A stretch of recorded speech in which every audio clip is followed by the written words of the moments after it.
Our artist today actually worked in a steel factory for a lot of his life. Then finally one day just said, you know what? I don't want to do this anymore. I want to create art. I don't want to work in a steel factory. So he quit that and decided to make art. This was right during the 1950s. So if you look at your sheet, the 1950s, you'll see that there is a certain style that's going on at that time. Hopefully you look and see that it's abstract expressionism. That's what you're going to write down for the style. Abstract expressionism, 1950s. When you look at his art pieces, you see that these are very geometric shapes. He's abstracting, but if you really look closely, the expressionism part is actually in the metal. When you look at the metal, he takes a grinder and just grinds away at it. So he's doing this action or expression part of that style. You can see where it's just almost like action painting captured with a grinder on the metal. He'll do these very, very large sculptures.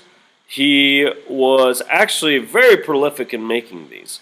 When he made these, he could crank out quite a few in a day, so much so that he actually got a commission to see how much he could make in 30 days. And these sculptures are quite large, at least twice the size of a person, if not 3 to 4 times the size of a person.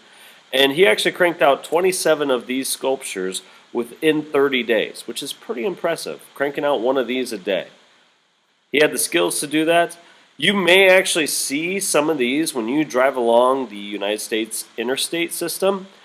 The government, part of the WPA projects, Work Progress Association, was commissioning him to create these, and they would put these along the interstate, they would put these at rest stops, so especially out west. If you ever drive out there and see a big geometric metal-shaped sculpture, it is most likely this artist.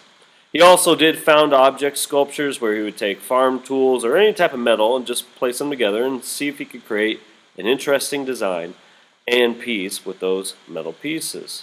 His name is David Smith. David Smith. Abstract Expressionism. He's an American.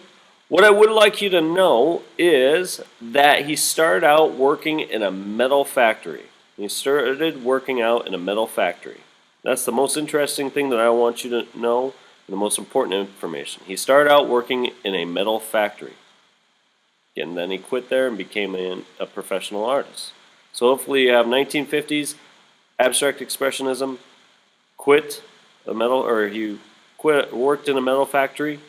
Here's the image that I'm going to show you. It's pretty simple, straightforward. The question I have for you is, who works with metal? A blacksmith. So, as we like to call, this is David Blacksmith. Give him a middle name. David Blacksmith. Again, David Blacksmith.